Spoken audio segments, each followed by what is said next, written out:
This is the Asia Hollywood Greenlight podcast, episode number 54.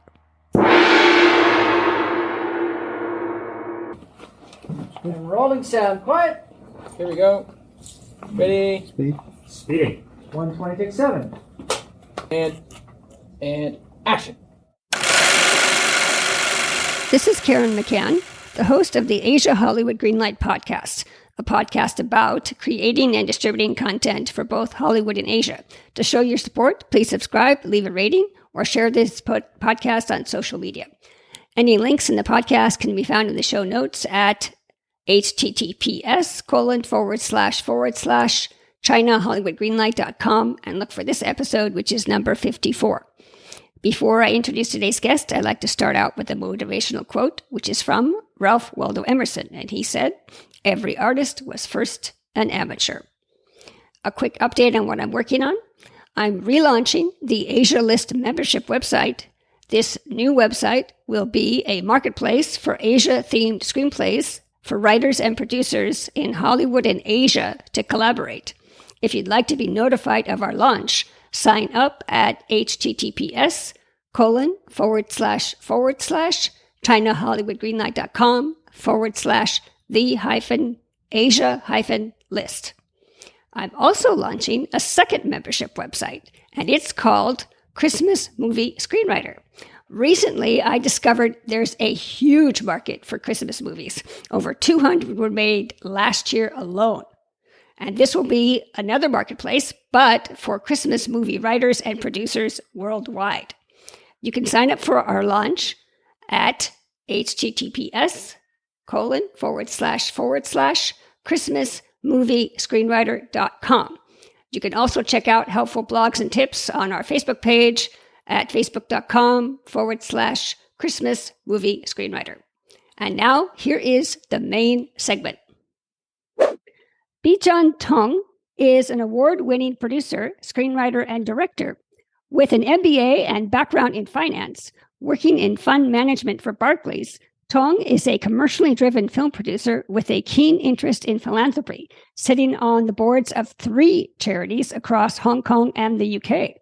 Tong is the co-founder and CEO of Phoenix Waters Production, a UK production company which he later expanded to Hong Kong and won several awards for his feature directorial debut, The Escort, including Best Director in New York. In March 2023, he partnered with Agog Films to launch Phoenix Waters Asia, producing content across Southeast Asia with international appeal. Tong's core focus is Hong Kong with a vision to support the resurgence of its film industry and bring local stories to global audiences. His recent works include crime series Forensic Psychologist, which he created and was the showrunner of. Tong's upcoming projects include Hong Kong's biggest zombie film in history, Chungking Mansions, and tech drama series Crypto Keepers. Well, Bizhan, thank you for coming on the show today. Thank you for having me. It's good to be here. Now, I told the audience a little bit about yourself, but please take a minute and tell us about yourself personally and your business. Thank you. And yes, the focus for me, the entire reason why I moved to Hong Kong was, can we support the resurgence of the Hong Kong entertainment industry? I.e., for the last 15 years, we've seen essentially from an international standpoint its decline. And to be honest, that does make sense. It's shifted its attention to the mainland China market. It's a huge demographic. I understand that. At the same time, that's created a gap in the market. And so what's occurred is people like myself, people like people around the world, we grew up watching Hong Kong cinema. We know the names of John Woo, Choi Hock, and Wong Kar-wai, and so forth. And we knew the names. I mean, we always talk about Michelle Yeoh, Jackie Chan, Donnie Yen. But it's a case where we don't, at least from the international perspective, we're unaware of who the talent is today, who's the next generation of Hong Kong talent, who are the next generation of filmmakers, what movies are being made that really resonate with the international market. And so what I wanted to do was see what we can do within Hong Kong and, of course, the wider Southeast Asia region and create content that appeals internationally. And to do that, it's about also working with the right people both locally but also internationally. And so that's what we've been doing with the projects to date and the upcoming projects as well. that kind of answers my first question, but let me expand on my first question, which is, how do you hope to expand the market for Asian-themed content? And maybe I should say Hong Kong-themed content. And No, I don't mind saying Asian. Oh, sorry. Okay. Yeah. Okay. And so you obviously have a lot of films going. You've got some in development. Are you reaching out to Western companies for distribution, or bringing in Western actors, or what is your technique to expand this market? Oh, no, absolutely. I mean, I can't share any details on this one yet, but we do have a project in development, which it's in advanced stages of development, where we've been building a very impressive cast from the US, UK, and Hong Kong. And these are actors, so no, absolutely. The idea when you were talking about expanding the market is, can we again create content that appeals internationally? And so there are different areas of doing that, different ways, I should say. So for example, we recently did Tape. So Tape is a remake of a Richard Linklater film. Linklater happens to be someone I greatly admire, I respect. He had an influence on me as a filmmaker, and he's a five-time Oscar nominee. And so we did this film with Linklater and John Sloss, Green Book producer, exec producing, and then the original writer Stephen Belber. He's currently a Netflix showrunner. He made a series called The Madness, which is currently being made, paused because of a writer's strike, but hopefully resuming soon. But also a director in his own right. So it was a collaboration, an international collaboration, to do this film, to remake a movie that was already terrific. I mean, it won awards at Venice Film Festival. It played at Toronto, at Sundance, and then work with A-list Hong Kong talent. And the same is true for Forensic Psychologist, the drama series. So we developed it with people in the West, actually, including Debbie Mason, the co-founder of the UK's biggest TV production company, Kudos. And then again, we filled it with an all-star Hong Kong cast. So it was really, what can we do in Hong Kong to create content that appeals internationally? And to do that, it was working with the right international content creators who have that experience, that track record to do it well. And then on the casting front, of course, absolutely, we're looking at upcoming projects, whereby we are working with an international cast. So we'd have Hong Kong actors working with well-known British, American, and international stars. And are those projects in Cantonese or English or what? It's a mixture. So, for example, Tape was in Cantonese. Forensic Psychologist was primarily a Cantonese language drama series, although a couple of episodes were in English. And then the projects which are upcoming, a couple of them are English. So it really depends on the concept, and we want to make sure that the language fits for that. Okay. Well, how do you find your scripts, and are you open to reading English language scripts? Oh, both. Yeah, I'm always reading English language scripts. So yes, we're always looking for them, identifying them in terms of, does it appeal to what we're looking for? Does it fit the international market? Does it also appeal locally, which is very important because we need to buy in of a local industry. So it's a case of reaching out or being reached out to by others, but also we have access to essentially top quality scripts from some of the biggest companies in the world. Again, through our connections, through our networks. So because of that, the scripts that we do receive are sometimes of a very high level, with very strong people involved or attached. And so that means that essentially as gatekeepers, it makes it simpler in identifying what works, what would work for a production team, what would work for the international market. And I should add, it's not just myself, because I partnered with Guy all above, as you mentioned before, with Agog Films. Right. And so, for example, his primary focus is Japan. And so we've been looking at projects in Japan as well, that have the right hook, that can support Japanese talent, that can support the industry there, but also, again, appeal internationally. Again, it's about building bridges. Right. And these are TV series and films? Yeah. So thus far, we've done mostly movies. I mean, we did Forensic Psychologist, a series. We are developing Crypto Keepers, a series. We do have other series from third parties. But the vast majority of projects we've been involved with so far have been movies. Okay. And then let me ask you this about technology. How do you see the film and television industry evolving in the coming years, especially with the popularity of ChatGPT and other AI tools? Do you think this will diminish or increase opportunities for writers or for producers? It's definitely a very sensitive subject right now. I mean, we have a WGA strike happening at the moment. There's a lot of concern about AI taking writers' jobs, and I do feel for them. I absolutely understand that, as well as being a writer myself. Um, in my view, AI is here to stay. It's again technology progressing. At the same time, a framework is required to protect the writing community, to protect content creators. I would say, as it stands right now, because I've tested, I've tried using ChatGPT to see how it goes at working at writing a story, as have my friends, as have actors and directors and so on. It's terrible. You have a story, you have a complete story, You're right. but it's not good. And there's no soul, there's no heart. There's actually an episode of South Park, which has, I think the first half is written by Trey Parker and the second half is written by ChatGPT and it's credited as such. And you can see it. Like the second half is ChatGPT writing it. It's got all the ingredients of a South Park episode, but it's so bizarre and it's eerie to watch and it's clearly not authentic. Okay. I believe AI can be used as a tool. It can enhance, it can benefit writers in that sense. It can speed things up. But in terms of taking over jobs, I don't see that yet. Now, of course, writers are considering the future. Maybe AI will evolve to an extent that it can replicate the writing style of Paul Thomas Anderson or Quentin Tarantino. What would happen then?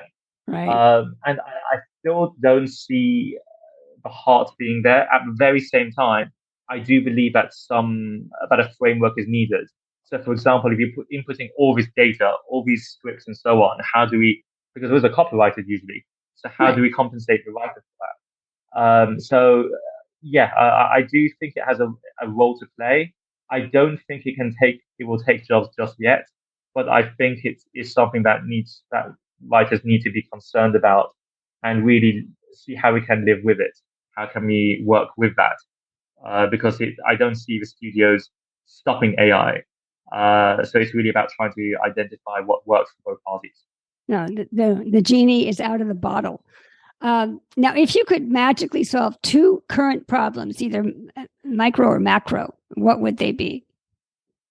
Because I'm assuming we're not talking about world peace. No. So I would say it's really about.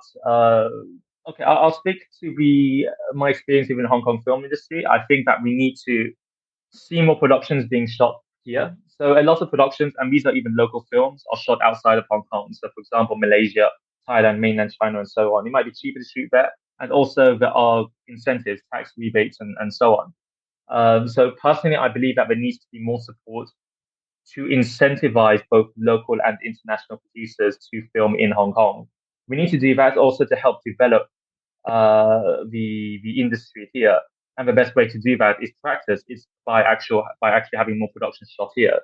So that means tax incentives. That means more loan financing options for producers. That means more of a push from the government to be making changes and really to listen to what works outside of Hong Kong. Korea does it fantastically well. I mean, 2012, we didn't really talk about Korean TV, and now everyone talks about K-dramas. Japan is doing really well. Taiwan is moving upwards. Even Indonesia and Vietnam is looking like it's moving upwards too. And the US and UK do it phenomenally well. So it's really what can we do? What can we learn from them to do things well here in Hong Kong? And in doing so, that also should help with the second problem, which is so in the local talent. They are fantastic. I enjoy working with them phenomenally. At the same time, we still have not identified the next Michelle Yeoh. We still have not identified the next Jackie Chan. I would maybe controversially argue that the youngest male actor who is commercially bankable is Louis Koo, who's I think 51. And below that, we have Mirror. But in terms of other actors in Hong Kong, we really need to give them opportunities. We need to give them the star vehicles and develop more complex projects for them. Uh, and so I mean that strongly, that we need to give more support to the talent and hopefully export their brand values so that we can build this up, we can build it further, because there are tremendously good and gifted actors and actresses here in Hong Kong. But I feel that there's more that can be done to build their value, which in turn actually helps the economy. So it's a win for everyone. Exactly. Now, this is a bit of a esoteric question. If you could do your career over again, what would you do differently, if anything? I think, yeah, no. I definitely would. There are a few things I would 100% do differently. And one is working the right people. So there are wonderful people who I've continued to work with. As you progress in your career, you meet people and you find a kindred spirit, like Guy Oliver, that we ended up forming a partnership because we have the same aligned vision. But that's not always the case. So for me, just like in your personal life, I think you should surround yourself with the right people, people who have that same vision, who are aligned and are really focused on the success of the industry. And that hasn't always been the case. So I would definitely make selections in terms of who I would work with, to be more selective in who I chose to partner with. Um, the other thing is, I think, better, more transparent communication. I think in this industry, we always need to communicate what we're doing. I don't, or at least in the past, I haven't.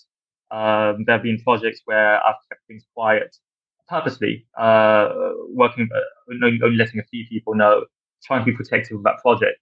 But I feel that the more transparent you are, the easier things can happen. It also makes it easier to expunge any rumors because people don't know what's going on.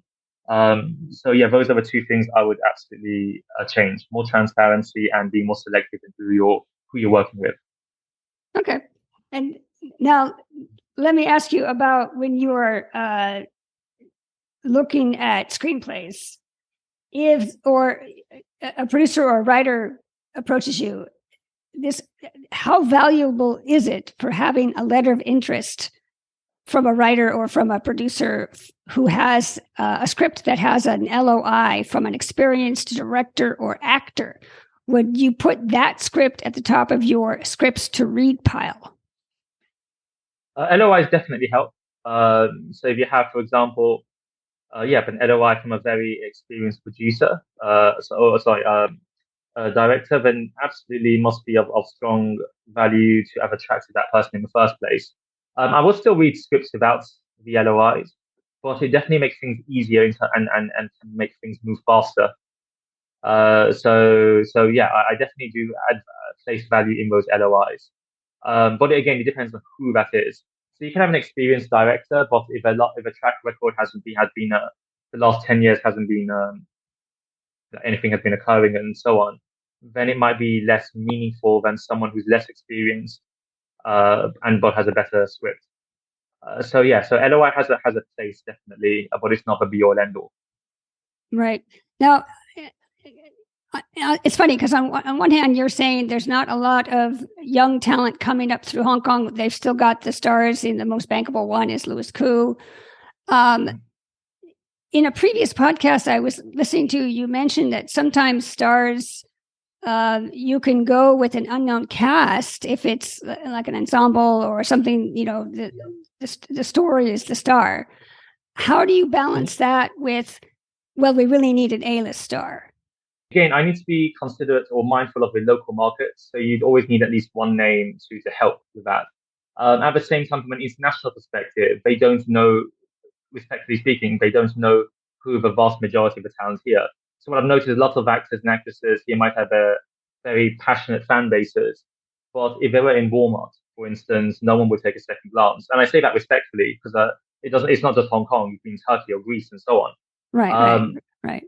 So, but that also means that there's opportunities there to be casting unknowns. So I would say it's a mixture.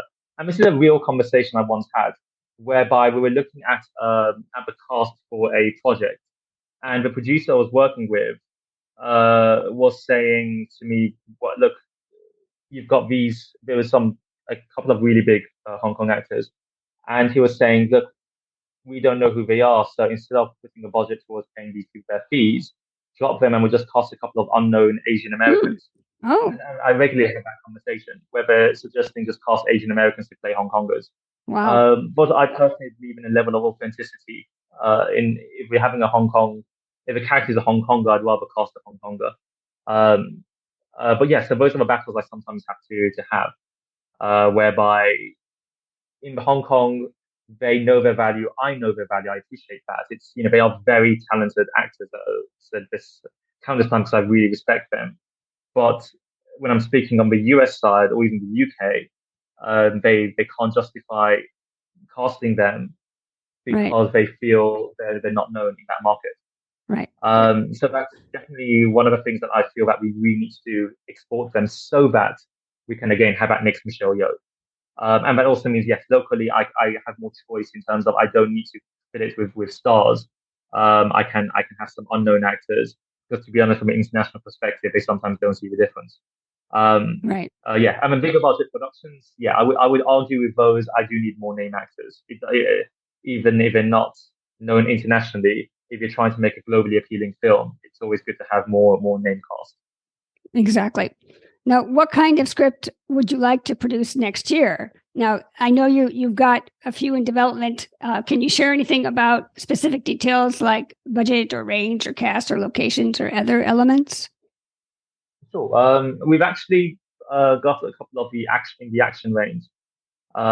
So they're actually quite varied. I can't talk too much about budget, but I will say it's notable. It's not a blockbuster, but it's definitely big for Hong Kong. In terms of locations, I'm always looking at shooting both locally and internationally. These projects, one of them is mostly Hong Kong. It's actually all entirely Hong Kong. The others are a combination of countries. So it's both Hong Kong and the West. Okay. Now, here's a trick question. What question did I not ask you that I should have? Uh, oh, advice to my younger self. Oh, okay. So, what advice would you give to your younger self? Oh, it'll be accomplishing this year. That is actually more relevant to me right now. But yes, younger self would be actually it would be the same as the lessons I've learned since then. So it would be choose the right people to work with. Always focus on your circle, your family, your friends, your business partners, and so forth. Make sure that they're all aligned with the same vision in accomplishing what you need to do. And really focus on effective communication, and don't be disheartened. Continue Mm, pushing forward, persevering forward, because you have people who will support you, who will be aligned with you, who will help you. So no matter how, again, quoting Dark Knight, the night is darkest before the dawn, but the dawn is coming. right, right. That's great advice. Now, in conclusion, would you like to share any social media details or website links? I tend to post sometimes on Instagram, so on the Bizhan Tong. And I will say actually one thing, I'll just put that out there, which is trying to accomplish this year. Yes. So yeah, so last year was busy with filming Tape. It was busy filming completing Forensic Psychologist and so on and so forth. Now, Forensic a few days ago made the official selection at the Festival Cinema in New York, in August. So world premiere will be in New York for that show. And so the key focus for me, what we're trying to accomplish this year, is really distribution around the world, Mm, so that we can, audiences can see the show, can witness the tremendous acting talents on display. And I'm really proud of that one. I'm really excited for people to watch Forensic Psychologist. I think Jeannie Chan, who's the lead, and the tremendous ensemble, all give top-notch performances. And with respect to Tape, now that we've completed it, we just had a screening on Friday in Hong Kong for oh, for the wow. cast and for the so now the next stage is, of course, distribution around the world. And again, I'm keen for people to watch it. To see our updates on Richard Linklater's film. And as some people who've seen it have actually ended up watching the Linklater original to compare, because we want to do a different approach. We didn't want to replicate, and because I thought if I did the same thing, I'd be sitting in the shadow of someone who I think is one of the best filmmakers of all time. So we wanted to go our own way, our own route with the same story. So yes, I'm excited for people to watch tape. I hope they watch it and support it, and to watch Forensic Psychologist as well. Great. Well, I will get later. I'll get those websites for tape and for Forensic Psychologist and any other website URLs that you have. I'll put those in the show notes. And Instagram and any websites that you would like to the audience to keep track of you. Well, Bizhan, thank you for sharing your knowledge and your experience with our audience. Thank you for coming on the podcast. Thank you for having me. And we'll see you at the premiere. Thank you. See you soon. See you soon. And now for my key points and takeaways. Today, I'm going to have 4 key points. First one, Bizhan mentioned AI's impact on the industry. While AI may not currently replace jobs, writers should be aware of its presence and explore how to coexist with this technology. Number 2, support for filming in Hong Kong. There is a need for more support and incentives to encourage both local and international producers to choose Hong Kong as a filming location.